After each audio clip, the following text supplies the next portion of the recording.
यहाँहरू सम्पूर्णमा नमस्कार। हामीले दोस्रो भाग यहाँभन्दा पहिला पिएचडी के हो, कसरी युज गर्ने, डक्टरेट कसरी लेख्ने कुराहरू थियो। अब हामी मुख्य भागमा जाँदैछौँ। Those who are interested to pursue PhD from TU मात्रै होइन, नेपालका अरू युनिभर्सिटिजहरूको बारेमा पनि थोरै जानकारी भाषामा त्यो जाने कसरी हो होइन। अब केयुमा एमफिल बिना नै पिएचडी गर्न पाइन्छ। संस्कृत विश्वविद्यालयमा पनि गरिराख्नु भएको छ, तर टियुमा त्यस्तो छैन। टियुमा चाहिँ एमफिल अनिवार्य हो, एमफिल गर्नै पर्छ। इट्स रिक्वायर्ड होइन, इट्स रिक्वायर्ड, म्यान्डेटरी, अब्लिगेटरी होइन, यो चाहिँ चाहिन्छ नै। र यसका पनि केही कुराहरू छन्, बेनिफिटहरू पनि छन्। हामीले योभन्दा अर्को भिडियोमा यहाँहरूले चाहिँ खोज्न सक्नुहुन्छ एमफिलका क्राइटेरियाहरू के छन्, अनि एमफिल लेड पिएचडी थुप्रै खालको चाहिँ भनिरहेछौँ।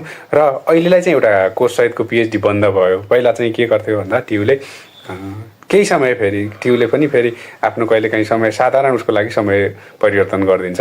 कहिलेकाहीँ चाहिँ त्यो कोर्स सहितको पिएचडी भन्ने चाहिँ के थियो भन्दा 3 सेमेस्टर चाहिँ कन्टिन्युसली पढ्नै जाने। जस्तै कि एमफिल त्यतिखेरसम्म त एमफिल सकिन्छ, यता एमफिल पढ्नेहरूको लागि एमफिल सकिन्छ।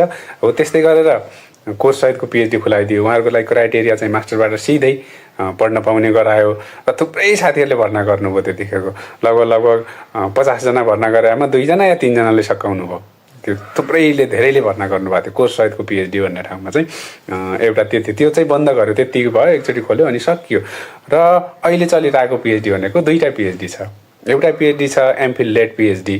अब एमफिल फर्स्ट र सेकेन्ड सेम सकाउनु भयो, यहाँले सकाएर चाहिँ टप 5 भित्र छिर्नुभयो। अनि टप 5 भित्र छिरेपछि सिधै त्यही थेसिस चाहिँ डिजर्टेसन यहाँले सबमिट गर्न पऱ्यो भने त एउटै डिजर्टेसनमा गएर पिएचडी गर्न सक्नुहुन्छ। You are permitted to PhD. MPhil गर्दा गर्दै अगाडि बढ्नुहुन्छ। त्यो चाहिँ 5 जना भन्ने छ होइन। 25 जनाको कोटामा 5 जना भनेपछि 20 जना चाहिँ फेरि एमफिल सकाएर गर्नुपर्ने भयो। र 5 जना चाहिँ सिधै पिएचडीमा जान सक्नुहुन्छ। त्यहाँबाट प्रमोट हुन्छ अथवा रिकमेन्ड हुन्छ, डिपार्टमेन्टले नै गरिदिन्छ। र अब एमफिल म चाहिँ के भन्छु भन्दा एमफिल सकाउनुहोस् भन्छु, किनकि केही फरक छैन। त्यो एमफिल लेड पिएचडी पनि एमफिल गरिसक्नु भएको छ, 2टा सेमेस्टर पास गरेर टप भएर अनि 5 मा जाने हो। माथि पिएचडी गर्दाखेरि एउटा डिग्री मात्रै हुन्छ। यदि कथमकाल यहाँले चाहिँ यतातिर त सकाउनु भयो, लामो समय लाग्यो, पिएचडी अन गर्न सक्नु भएन। त्यहाँमाथिबाट थेसिस चाहिँ रिजेक्ट भयो।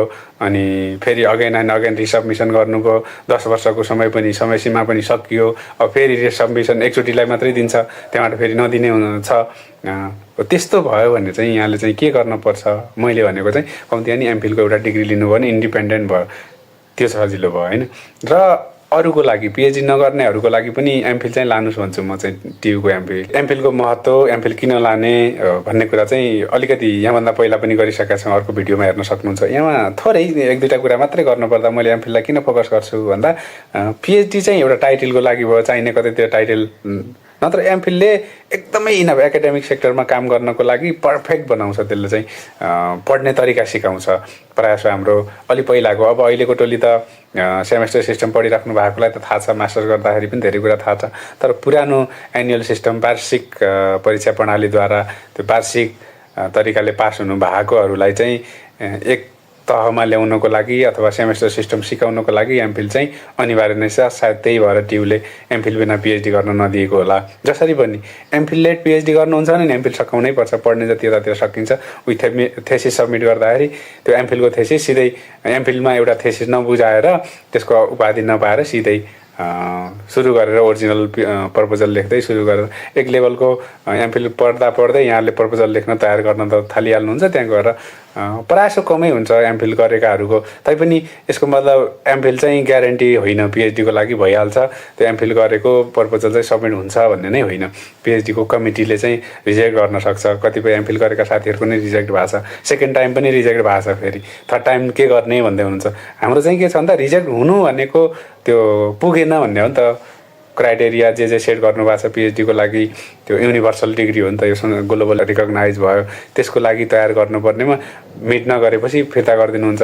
थोरै मात्रै दोस्रोचोटि फेरि जस्ता तस्तै सबमिट गरिदिनुहुन्छ। र पहिलो कुरा चाहिँ एउटा कुरा क्रिटिकल्ली तरिकाले हेर्नुहुन्छ पहिलोचोटि रिजेक्ट भएकोलाई, किनकि यसको त पहिला पनि रिजेक्ट भयो, खै के गरेर गर्न सकेर भन्ने हिसाबले हुन्छ। झन् चान्स हुन्छ रिजेक्ट हुने। र अर्को कुरा फेरि तपाईँहरू आफैले पनि मेहनत गर्नु भएन भने चाहिँ त्यहाँ चाहिँ पुग्ने कुरो भयो। त्यही भएर पहिलोचोटि भन्दा रिसबमिसन अथवा रिजेक्टेड भएर फेरि सबमिट गर्न चाहिँ अझ गाह्रो कम्प्लिकेटेड थिङ हो। त्यही भएर त्यसको लागि चाहिँ अझै मेहनतहरू अझै धेरै मेहनतहरू चाहिँ रिक्वायर्ड छ। र अब फोकस गरौँ सिधै त्यो जुन टप 5 भित्रको जानुभयो उहाँ चाहिँ गइहाल्नुभयो, अगाडि जानुभयो। र जो चाहिँ अब फेरि सुरुदेखि एमफिल सकाएर गर्नेहरूको लागि फाइदा चाहिँ के छ भन्दाखेरि एउटा डिग्री हुन्छ एमफिलको, इन्डिपेन्डेन्ट डिग्री। अनि त्यस पछाडि तपाईँहरू चाहिँ रेगुलर जानु पर्दैन, आफ्नो एउटा रिसर्च गर्ने हो। त्यो पिएचडी भनेकै ओरिजिनल हो कि होइन भनेर चेक गर्ने हो क्या। तपाईँले गरेर आएको contribution you're going to contribute in your particular sector होइन, पर्टिकुलर एरियाको चाहिँ तपाईँ नै हो, अल इन अल तपाईँ नै हो, तपाईँ नै जाने हो भन्ने हो नि त यु निड टु डिफेन्ड होइन। तपाईँले चाहिँ त्यो पछि फेरि हामीले त्यो भाइभाको लागि पिएचडी डिफेन्स परासो डिफेन्स भन्छ, अरूलाई भाइभा भन्छ, अनि एमफिल पिएचडीलाई चाहिँ डिफेन्स भन्छ। त्यो डिफेन्सको लागि चाहिँ how you are going to defend होइन, त्यो भनेको के हो भन्दाखेरि उहाँहरूले तपाईँहरूको सुपरभाइजरले चाहिँ गराउने हो, उहाँहरूले हेर्ने चाहिँ मेथड हो क्या। तर त्यसको बारेमा त तपाईँ नै जान्नुहुन्छ। त्यो तपाईँलाई चाहिँ पहिल्यै तपाईँको एउटा इन्ट्रेस्ट छ, त्यसमा नलेज छ, त्यस पछाडि रिसोर्सेस छ, रिसर्चेबल छ, त्यही भएर तपाईँले त्यहाँ जम्प गर्नुभएको छ भनेपछि त युआर डुइङ पिएचडी। त्यही भएर तपाईँले म एकचोटि कतिपय कुराहरूमा त के पनि भइदिन्छ भन्दा पहिला सुपरभाइजर तपाईँको सुपरभाइजरसँग कुरा मिलेन भने चेन्ज गरेर अर्को सुपरभाइजर गर्न पनि सक्नुहुन्छ। तपाईँले चेन्ज किन गर्न सक्नुहुन्छ भन्दा तपाईँले गर्ने एरियामा हो नि त। सुपरभाइजरको उहाँको के नलेज छ उहाँकोमा जाने होइन तपाईँ। युआर अर्निङ योर पिएचडी, तपाईँले आफ्नो पिएचडी अर्न गर्ने हो, त्यो भएर तपाईँ आफ्नो क्षेत्रमा जानुहुन्छ। त्यो भएर त्यो सुपरभाइजर चेन्ज गर्ने अप्सन पनि हुन्छ यहाँलाई। माथि गइसके धेरै पछि पनि 1-2 वर्षमै पनि चेन्ज गर्न पाइन्छ। यदि भएन भने सुरुबाट अर्कोमा जान पाइन्छ, किनकि तपाईँ आफ्नो एरियामा आफ्नो पर्टिकुलर एरियामा गर्दै हुनुहुन्छ। त पिएचडी भनेको 4 देखि 40 वर्षसम्मका छन् पिएचडीहरू, त्यति लामो समयसम्म इङ्गेजमेन्टहरू छन्। म आफैले 7 वर्ष जति लाग्यो हो यस्ता ती कन्टिन्युसली गर्दा त भनेपछि हो यस्तो टाइम चाहिँ लान्छ, धेरै लामो समय लान्छ हो। त्यही भएको कारणले गर्दाखेरि चाहिँ रिक्वायर्ड होइन, चाहिन्छ। अब पहिलो कुरा चाहिँ के छ भन्दा जब खुल्छ, अब साउन भदौमा खुल्ने, खास खुल्ने भनेको चाहिँ सेमेस्टरमा 2 चोटि खोल्ने भनेको नेपालमा, तर कहिलेकाहीँ चाहिँ 2 चोटि खुल्दैन। माघे पिएचडी र श्रावणमा पिएचडी त्यस्तो खालको थियो। खुल्न पर्ने चाहिँ 2 किसिमको हो, 2टा सत्र थियो, तर कहिलेकाहीँ चाहिँ त्यो खुल्दैन। अब खुलेपछि चाहिँ सबभन्दा पहिला त्यहाँ चाहिने कुराहरू ओरिजिनल डकुमेन्टहरू, यहाँको एसएलसीदेखि ल्याएर इभन एमफिलसम्मको सबै डकुमेन्टहरू, ओरिजिनल डकुमेन्टहरू चाहियो। अनि 3टा प्रपोजल चाहियो। 3टा प्रपोजल भनेको 2टा चाहिँ अब चेक गर्ने कहाँ जान्छ, एउटा रेकर्डमा रहन्छ। तपाईँको एउटा प्रपोजल चाहिँ 2टाले चेक गर्छ, फेरि 2टा चाहिँ को तपाईँलाई थाहा हुन्न। त्यहाँ अबदेखि माथेर चाहिँ के हुन्छ भन्दा जसरी यहाँहरूको पियर रिभ्युड आर्टिकलहरू, त्यो blind review, double blind review हुन्छ हो, त्यस्तै खालले यहाँहरूको अन्तिमसम्म नि थाहा हुन्न। अब कतिपय त यहाँ फेरि राम्रो बन्नलाई गर्नको लागि त्यो म्यानर्सलेस भएर अथवा त्यो नर्म्स भ्यालुजभन्दा बाहिर आएर कुरा गर्नेहरूले चाहिँ कतिपयले भनिदिन्छन् तेरो पिएचडी मैले हेरेको थिएँ भनेर। त्यो चाहिँ खासमा होइन, त्यो चाहिँ थाहा हुनु हुँदैन त्यो कसले हेरेको छ भनेको। स्टेप बाई स्टेप छ नि त, किनकि कतिपय ठिकै रहेछ भनेर पठाइदियो भने त्यो भएर नि त्यसरी चाहिँ हुँदैन। र सुरुमा यहाँले चाहिँ सबमिट गर्नुपर्छ। सुरुमा चाहिँ 15,000 पैसा, त्यो भनेको यदि भएछ भने अगाडि बढेछ भने फरदर भयो, भएन भने त्यतिमै सक्यो, त्यही रोकिन्छ। अनि नाम आउँदैन, लिस्टमा नाम पर्दैन, अनि गयो। पहिलोचोटि चाहिँ यहाँको चाहिँ एमफिलको सिनप्सिस चाहिन्छ। एमफिल केमा गर्नुभएको छ सिनप्सिस भयो। यदि एमफिल त्यहीँ पनि खुल्छ, फेरि एमफिल गर्दा गर्दैको पिएचडी, एमफिल लेड पिएचडी र एमफिल सकाएको पिएचडी भनेर खुल्छ। अनि त्यो तपाईँले चाहिँ टियुबाट एमफिल सकाइसक्नु भएको छ भने अब अगाडि बढ्नुहुन्छ। अब अगाडि बढ्नको लागि बाटो खुल्ला भयो। तपाईँ चाहिँ प्रपोजल चाहिँ कसरी प्रपोजल लेख्ने कुराहरू पनि हामीले सिकाउँछौँ होइन। पहिलो कुरा चाहिँ कतिपय कुराहरू सानो कुरामा हामी झुकिन्छौँ। अब मेथड र मेथोडोलोजीमै झुकिन्छौँ। लेख्ने बेला मेथोडोलोजी लेखिदिएको छ, तर आउँछौँ हामी चाहिँ मेथडकै कुरा मात्रै गर्छौँ। मेथड भनेको सानो विधिको कुरा भयो, मेथोडोलोजी भनेको त्योभन्दा माथि फिलोसफीलाई जोड्ने हो के। अनि यहाँको इपिस्टेमोलोजी के हो, अन्टोलोजी के हो, त्यहाँ जोडेर theory of reality, theory of knowledge जोड्ने हो नि त माथि। अन्टोलोजी अझ भइसके चाहिँ फिलोसफीमा जतिवटा ब्रान्च इन्क्लुड गर्न सक्यो त्यति राम्रो भन्छ। कम्तीमा पनि 3टा ब्रान्च त जोड्नै पर्छ भन्छ।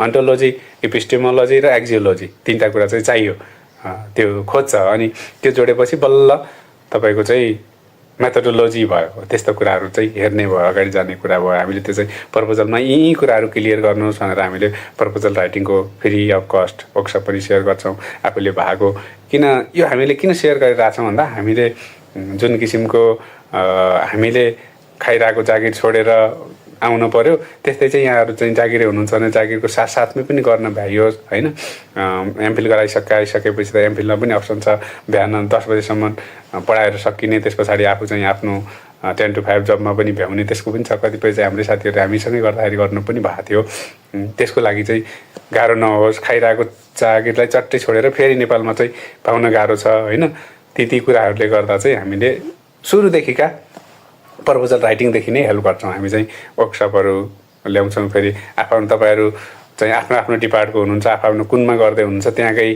ल्याउँछ हामीले बेसिकल्ली उहाँकै हाम्रो एउटा सर्कल छ त्यो सर्कलबाट सरहरू आउनुहुन्छ एक्सपर्टहरू आफ्नो आफ्नो एरियामा पोख्त हुनुहुन्छ क्वालिटेटिभको छुट्टै हुनुहुन्छ क्वान्टिटेटिभको छुट्टै हुनुहुन्छ होइन त्यसरी चाहिँ हामीले उहाँहरूलाई पनि कन्ट्रिब्युसन माग्छौँ तपाईँले पिएचडी गरिसकेपछि तपाईँलाई टियुले योगदान दिएको छ तपाईँको करोडौँ लाग्ने पिएचडी चाहिँ लाखौँमा उतारेको छ टियुले त्यो कन्ट्रिब्युसन दिएको छ त्यो त प्लेटफर्म टियुले दियो नि त त्यसको लागि चाहिँ तपाईँले समाजमा कन्ट्रिब्युसन गर्नुपर्छ त्यो बाबत चाहिँ अनलाइनै सुरु गर्छौँ हामी त्यस्तो फिजिकल गर्दैन अहिले त सजिलो छ एउटा मिटिङ एउटा समय 1 घन्टा तपाईँको आधी घन्टा समय दिनुहोस् भनेर हामी रिक्वेस्ट गर्छौँ उहाँहरूले चाहिँ रिक्वेस्ट दिनुहुन्छ पहिलो कुरा चाहिँ प्रपोजलै हुनुपर्छ फेरि मैले चाहिँ एउटा पिक्चर सेयर गर्छु जहिले पनि कस्तो छ भने पिएचडी हेर्दाखेरि चाहिँ सिधै गएर अब साइकल चढेर गएर त्यहाँ झन्डा छ रिच गरेर गइहाल्ने जस्तो हुन्छ तर रियल पिएचडी एक्सपेक्टेड भर्सेस रियालिटीमा चाहिँ कस्तो हुन्छ भन्दा जानै पर्यो पानी पर्ने त्यहाँ अगाडि पछि गएर तारको बार त्यहाँबाट उफ्रिने डाँडा चढ्न पर्ने त्यहाँबाट फेरि अप्ठ्यारो भन्ज्याङ तल झर्ने माथि चढ्ने त्यस्तो भइरहेको छ हो त्यस्तो एउटा मात्रै स्टेप सर गएर ल्याउने चाहिँ छैन त्यो भएर पहिला नै तपाईँहरू जानेर तयारी हुनु पर्यो यी स्टेपहरू यी चरणहरू रहेछन् भनेर जाने कुराहरू पहिलो कुरा चाहिँ त्यस्तो भइसकेपछि सबमिट भयो यहाँको 3टा कपी प्रपोजल बुझाउनु भयो प्रपोजल चाहिँ एकदमै एट्र्याक्टिभ हुनु त्यही नै हो तपाईँको आफ्टर अल पछाडि के छ भन्ने कुरा भन्दा नि त्यही हो हुँदाखेरि सुरुको प्रपोजल चाहिँ एट्र्याक्टिभ हुनु पर्यो रिसर्चेबल हुनु पर्यो त्यसका पनि हाउ टु राइट प्रपोजल भन्ने हाम्रो छ हाम्रा भिडियोहरू पनि छन् हामीले सेयर पनि गरेका छौँ प्रपोजल राइटिङ सम्बन्धी पनि र त्यस पछाडि गइसकेपछि सेलेक्ट भयो भने अब चाहिँ तपाईँलाई अगाडि बढ्छ र अब प्रपोजल सेलेक्ट भइसक्यो त्यो भनेको चाहिँ इलिजिबल हुनुहुन्छ कि हुनुहुन्न पिएचडीको लागि भन्ने कुरा पहिलो भयो अनि त्यो भइसकेपछि दोस्रोचोटि प्रपोजललाई फेरि डिफेन्स गर्नुपर्छ तपाईँलाई बोलाउँछ डिन कार्यालयले बोलाउँछ डिन कार्यालयमा पनि तपाईँको कहाँ प्रपोजलका फेरि सबमिट गर्नुहुन्छ फेरि सबमिट गरेको प्रपोजल तपाईँलाई आउँछ त्यहाँ तपाईँले डिफेन्ड गर्नुपर्ने हुन्छ त्यो डिफाइन गरिसकेपछि अब भयो अब करेक्सन के ल्याउने करेक्सन त इट्स अ कन्टिन्युअस प्रोसेस एउटा चाहिँ के भन्छ भन्दा